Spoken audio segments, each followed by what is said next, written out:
सकल कुछ बिहारवासी देर आमार सादर प्रणाम दंडोवत सगाई के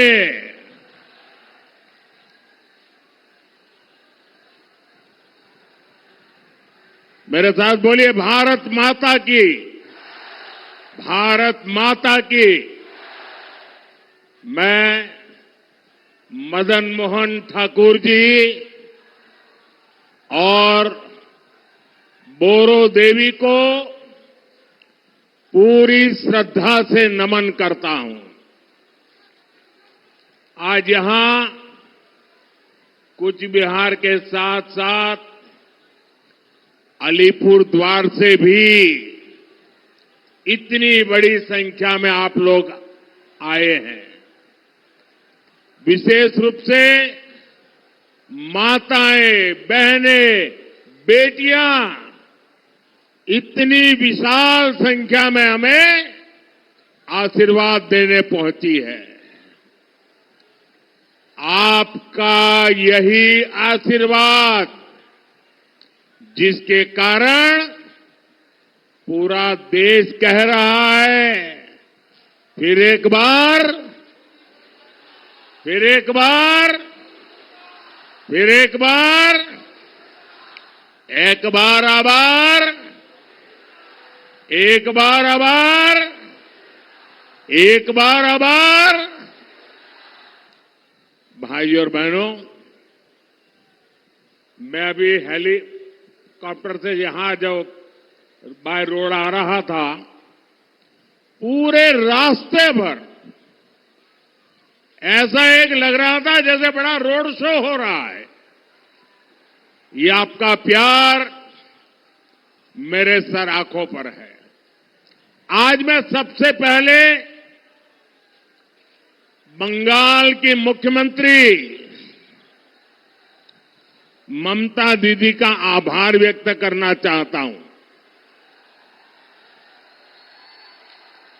क्योंकि 2019 में मैं इसी मैदान में सभा करने आया था, तो उन्होंने एक बड़ा मंच बीच में बना करके मैदान को बहुत छोटा कर दिया था, ताकि लोग मोदी को सुन न सके। और मैंने उस दिन कहा था कि दीदी आपने अच्छा नहीं किया, अब जनता आपको जवाब देगी, और आपने जवाब दे दिया।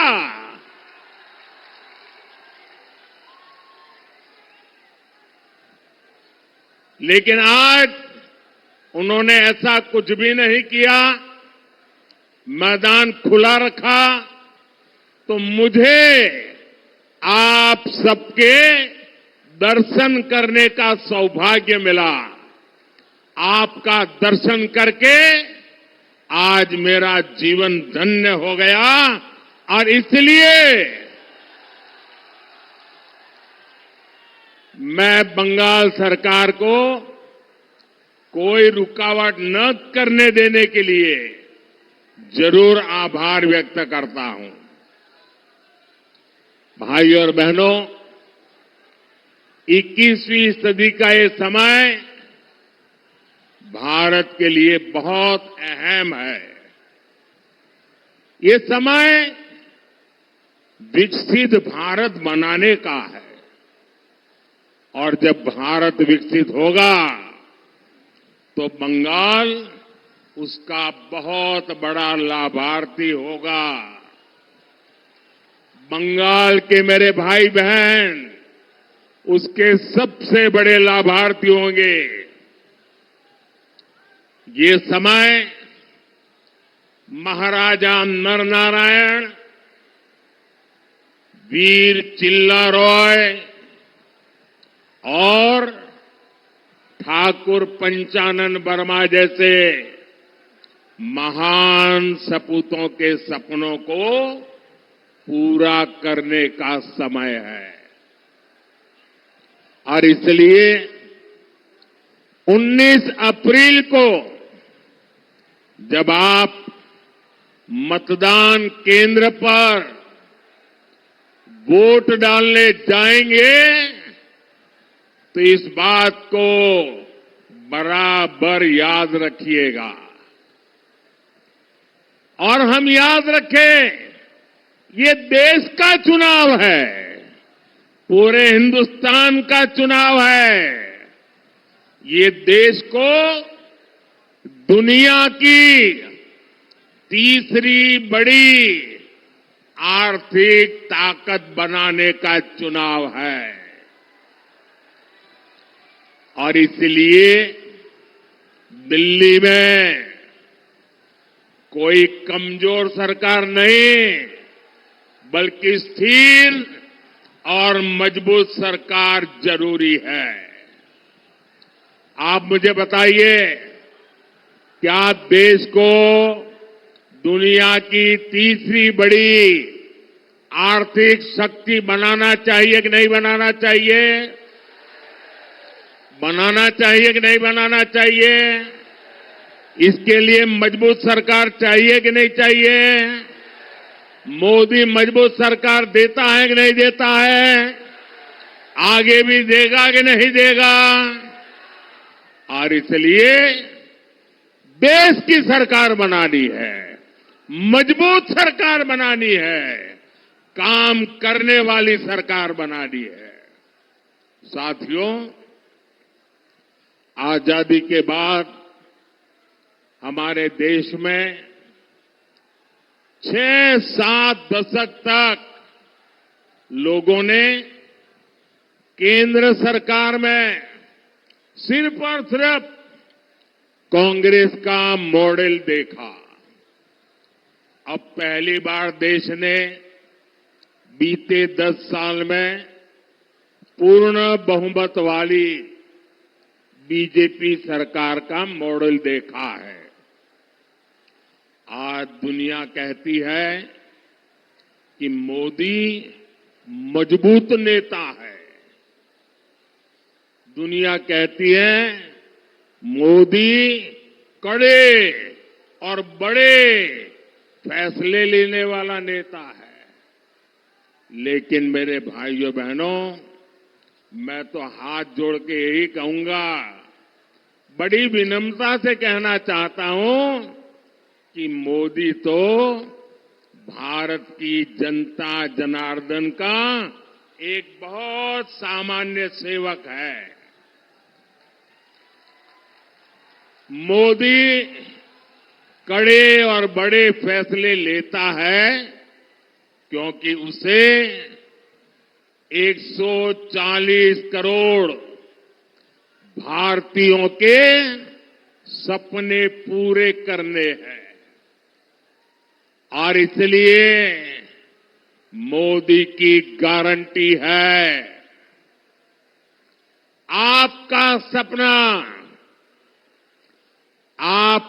सपना ही मोदी का संकल्प है। मोदी ने गरीब को उसका हक भी दिया और गरीब के वो लूटने वालों के खिलाफ कड़े और बड़े फैसले भी लिए। मोदी ने कड़े फैसले लिए ताकि देश भ्रष्टाचार मुक्त हो। मोदी ने कड़े फैसले लिए ताकि देश आतंकवाद से मुक्त हो। मोदी ने बड़े फैसले लिए ताकि 140 करोड़ भारतीयों को नए अवसर मिले। आज गांव-गांव डिजिटल हो रहा है, घर-घर फोन पहुंच गया है। ऐसा आधुनिक नेटवर्क दुनिया के कई विकसित देशों में भी नहीं है। मोदी ने बड़े फैसले लिए ताकि गांव और गरीब का एससी, एसटी और महिलाओं का जीवन आसान हो। कांग्रेस तो दशकों तक देश को गरीबी हटाओ का नारा देती रही। ये बीजेपी सरकार है जिसने 10 साल में 25 करोड़ लोगों को गरीबी से बाहर निकालकर दिखा दिया है। और ये इसलिए हुआ क्योंकि हमारी नीयत साफ है, ईमानदारी से काम कर रहे हैं। और इसलिए मैं कहता हूं, नीयत सही तो नतीजे भी सही। ताई आम्ही बोली, उद्देशो सटीक ताले परिणामों सटीक। साथियों, मोदी आपके भविष्य की चिंता कर रहा है। आपकी आने वाली पीढ़ियों के सामने ये दशकों पुरानी चुनौतियां हटा रहा है। मोदी की नीयत सही है, इसलिए अनेक दशकों बाद जम्मू कश्मीर को आर्टिकल 370 से मुक्ति मिली है। मोदी की नीयत सही है, तभी दशकों के इंतजार के बाद नारी शक्ति वंदन अधिनियम पास हुआ। महिलाओं और को संसद और विधानसभा में आरक्षण मिला है। मोदी की नीयत सही है, इसलिए 500 साल बाद अयोध्या में भगवान राम का भव्य मंदिर बना है। और इसलिए देश कहता है, जहां दूसरों से उम्मीद खत्म होती है, वहां से मोदी की गारंटी शुरू होती है। पश्चिम बंगाल के करोड़ों परिवारों को मुफ्त राशन मिल रहा है क्योंकि मोदी ने इसकी गारंटी दी थी।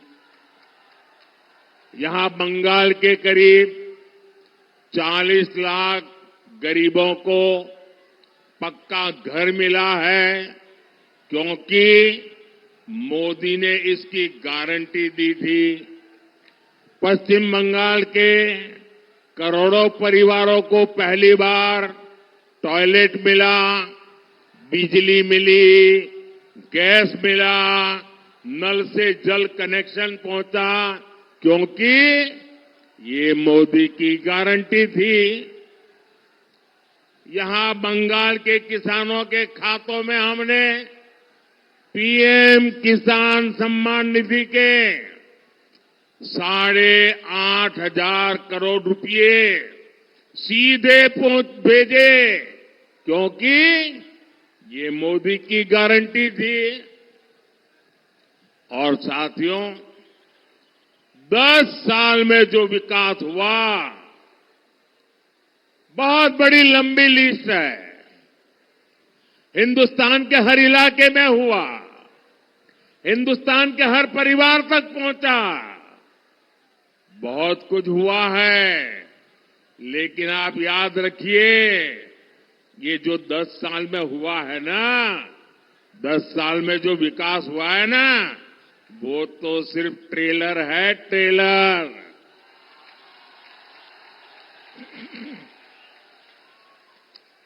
दस বছরে যা হলো ওটা ट्रेलर ছিল। अभी तो मुझे बहुत करना है। अभी तो हमें देश को बहुत आगे लेकर जाना है। अभी तो हमें पश्चिम बंगाल को बहुत आगे ले जाना है। मेरे विरोधी कहते हैं मोदी का कोई परिवार नहीं है। अरे मोदी के लिए तो मेरा भारत मेरा परिवार है। मेरा भारत मेरा परिवार है। आप मुझे बताइए, आप भी मेरा परिवार है कि नहीं है? आप भी मेरा परिवार है कि नहीं है? आमार भारत आमार परिवार। भाई और बहनों, बंगाल के विकास के लिए यहां बीजेपी का मजबूत होना बहुत जरूरी है। बीजेपी ही है जो यहां माताओं बहनों पर होने वाले अत्याचार को रोक सकती है। पूरे बंगाल ने, पूरे देश ने देखा है कि कैसे टीएमसी सरकार ने संदेश खाली के गुनहगारों को बचाने के लिए पूरी ताकत लगा दी।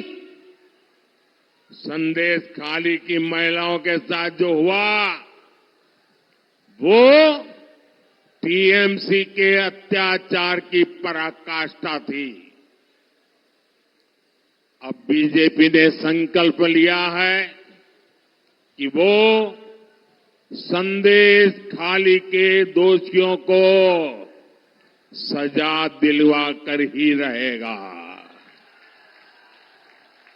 उन्हें जिंदगी जेल में ही काटनी पड़ेगी। इसलिए यहां हर बूथ पर कमल छाप पर वोट पड़ना जरूरी है। साथियों, नारी सशक्तिकरण ये बीजेपी की प्राथमिकता है। यहां पश्चिम बंगाल के गांव-गांव में लाखों बहनें सहायता समूहों से जुड़ी है। अब मोदी ने 3 करोड़ बहनों को, मेरी माताएं बहनें सुनिए, मोदी ने गारंटी दी है 3 करोड़ बहनों को लखपति दीदी बनाने की मेरी गारंटी है। मैं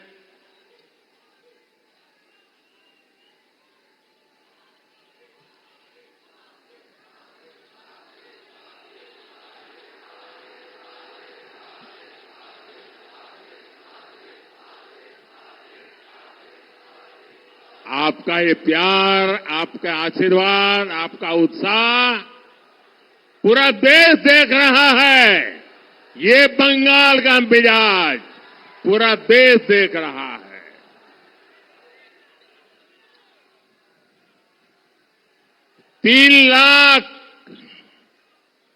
तीन करोड़ लखपति दीदी बनाना और दूसरा नमो ड्रोन दीदी योजना के तहत बहनों को मैं ड्रोन दे रहा हूं, उन्हें ड्रोन पायलट बना रहा हूं। ड्रोन से होने वाली खेती में बहनों की बड़ी भूमिका होगी, उनकी आय बढ़ेगी। मेरा प्रयास है कि माताओं बहनों के हमारे समूह आत्मनिर्भर भारत को गति दे। साथियों, कुछ बिहार हो, अलीपुर द्वार हो, ये पूरा क्षेत्र अनंत संभावनाओं का क्षेत्र है। इसलिए बीजेपी सरकार इस पूरे क्षेत्र में विकास के लिए निरंतर काम कर रही है। बांग्लादेश के साथ व्यापार कारोबार करना आसान हो, कानूनी तरीके से वहां आना जाना आसान हो, इसके लिए हम निरंतर प्रयास कर रहे हैं। लेकिन टीएमसी, लेफ्ट और कांग्रेस का इंडी गठबंधन सिर्फ झूठ और अफवाह की राजनीति में ही जुटे हैं। इन्होंने राजवंशी, नामशूद्र और मतुआ साथियों की कभी परवाह नहीं की।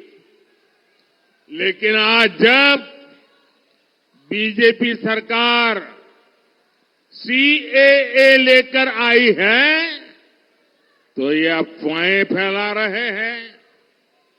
मां भारती पर आस्था रखने वाले हर परिवार को नागरिकता देना ये मोदी की गारंटी है। मैं पश्चिम बंगाल के हर परिवार से कहूंगा, ये टीएमसी वाले, वामपंथ वाले डराएंगे, अलोकतांत्रिक तरीके आजमाएंगे, लेकिन आपने 10 साल मेरा काम देखा है। आप मोदी की गारंटी पर भरोसा कर सकते हैं। भाइयों और बहनों, टीएमसी, कांग्रेस और लेफ्ट की राजनीति ही झूठ पर, भ्रम फैलाना और अपप्रचार पर टिकी हुई है। इंडी गठबंधन अपने आप में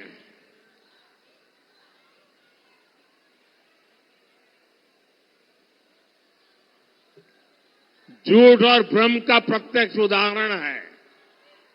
यहां टीएमसी, लेफ्ट और कांग्रेस वाले आपस में लड़ाई करते दिखते हैं, लेकिन दिल्ली में सारे एक साथ रहते हैं, एक ही थाली में खाते हैं। अब देखिए, ये राशन घोटाले, शिक्षक भर्ती घोटाले में जो लोग जुड़े हैं ना, उनको बचाना चाहते हैं। आपने भी देखा है कि टीएमसी के मंत्रियों के घर से नोटों के ढेर निकले हैं। ये सब मिलकर इन लोगों को बचाना चाहते हैं, जिन्होंने नौकरी के नाम पर ये मेरे परिवारजनों को धोखा दिया है। वे लोग उनको बचाना चाहते हैं। आप मुझे बताइए, जिन्होंने आपको लूटा है उनको सजा होनी चाहिए कि नहीं? जिन्होंने आपको लूटा है उनको सजा होनी चाहिए कि नहीं होनी चाहिए? जिन्होंने भ्रष्टाचार किया है उनको जेल में जाना चाहिए कि नहीं जाना चाहिए? ये पैसा आपका है, किसी को लूटने का अधिकार नहीं है। और ये इनको बचाने के लिए ये जांच में रोड़े अटकाते हैं और दिन रात मोदी को गालियां देते हैं। ये चाहते हैं कि पश्चिम बंगाल में भ्रष्टाचार, तोलाबाजी, खून खराबे की राजनीति ऐसे ही चलती रहे। मैं कहता हूं, भ्रष्टाचार हटाओ। वो कहते हैं भ्रष्टाचारी बचाओ। आमी बोली भ्रष्टाचार छोड़ाओ, तारा बोले भ्रष्टाचारी बचाओ। मैं इन भ्रष्टाचारियों को दो टूक कह रहा हूं, आपकी धमकी से कुछ नहीं होगा। ये मोदी है, भ्रष्टाचारियों को सजा दे करके रहेगा।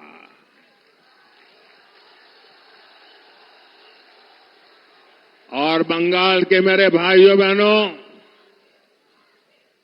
आने वाले 5 वर्षों में भ्रष्टाचारियों पर और कड़ी कार्रवाई होगी।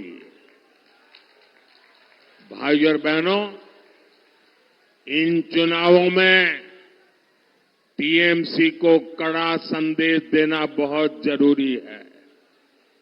मैं बंगाल की जनता के लिए जो भी योजनाएं लाता हूं, यहां की सरकार उसे यहां लागू ही नहीं होने देती। टीएमसी ने आयुष्मान भारत योजना को रोका है। अभी आयुष्मान योजना ऐसी है कि मान लीजिए आप किसी कारण से मुंबई गए और वहां बीमार हो गए, अगर आयुष्मान कार्ड होगा ना तो मुंबई में भी आपकी मुफ्त में इलाज होगा। आप चेन्नई गए और कुछ हो गया तो वहां भी आपका इलाज होगा। लेकिन वो काम ये टीएमसी सरकार करने नहीं देती है। यहां अगर ये योजना होती तो दूसरे राज्यों में इलाज के लिए जो मरीज जाते हैं उनको भी 5 लाख रुपए तक का मुफ्त इलाज मिलता। बीजेपी सरकार की पहचान मेडिकल कॉलेज और एम्स बनाने वाली सरकार की है। हम देश के हर जिले में कम से कम एक मेडिकल कॉलेज बनाने पर बल दे रहे हैं। लेकिन टीएमसी सरकार ये भी करने नहीं देती। पूरे देश में गांव की सड़क, नेशनल हाईवे, आधुनिक रेलवे, एयरपोर्ट, हर क्षेत्र में अभूतपूर्व काम हुआ है। लेकिन पश्चिम बंगाल को रिकॉर्ड पैसा देने के बावजूद टीएमसी सरकार की रोकटोक से प्रोजेक्ट समय पर पूरे नहीं हो पाते। साथियों, देश को तीसरी बड़ी आर्थिक शक्ति बनाने में टूरिज्म की भी बहुत बड़ी भूमिका होने वाली है। ये क्षेत्र टूरिज्म का बहुत बड़ा केंद्र बनने जा रहा है। देश आज स्पोर्ट्स की नई क्रांति की तरफ बढ़ रहा है। इसमें भी क्षेत्र की बड़ी भूमिका मैं देख रहा हूं। बीजेपी ही है जो राजवंशी परंपरा को, भाषा, संस्कृति को, अपने महापुरुषों को सम्मान दे सकती है। बीजेपी ही है जो चाय बागानों में काम करने वालों के कल्याण के लिए काम कर सकती है। इसलिए 19 अप्रैल को भारी संख्या में मतदान करना है। कूच बिहार में श्री निशित प्रामाणिक जी और अलीपुर द्वार में श्री मनोज तिग्गा जी को भी भारी मतों से विजयी बनाना है। हमारे निशित जी ने लगातार बंगाल की आवाज उठाई है। आपको उन्हें फिर से रिकॉर्ड मतों से जिताकर लोकसभा भेजना है। और मैं आपसे 2 बातें करना चाहता हूं। गर्मी बहुत होगी, कितनी ही गर्मी क्यों न हो, सूरज निकलते ही तुरंत मतदान के लिए चल पड़े। सुबह सुबह ही मतदान कर दें। और दूसरा, ये टीएमसी के गुंडे आपको वोट देने से रोकते हैं। पूरी हिम्मत के साथ खड़े हो जाइए, इस बार इलेक्शन कमीशन बहुत जागरूक है। आपके एक एक वोट की ताकत वो समझता है और इसलिए नीडर होकर वोट देने के लिए निकलना है। मेरा एक काम करेंगे, आप लोग मेरा एक काम करेंगे, पक्का करेंगे। जरा अपना मोबाइल फोन निकाल करके फ्लैश लाइट चालू कीजिए। सब अपना मोबाइल निकाल करके जरा फ्लैश लाइट चलाइए। फिर मैं बताता हूं क्या काम करना है। आप अपना मोबाइल का फ्लैश लाइट चालू कीजिए सब। अच्छा, मेरा एक काम करेंगे, देखिए यहां से जब जाएंगे तो घर घर जाना और जाकर के हर एक परिवार में कहना कि मोदी जी आए थे और मोदी जी ने आपको प्रणाम कहा है। ये मेरा संदेश दे देंगे, मेरा प्रणाम घर घर पहुंचाएंगे। मोरे साथ बोलिए, भारत माता की, भारत माता की, भारत माता की। बहुत बहुत धन्यवाद।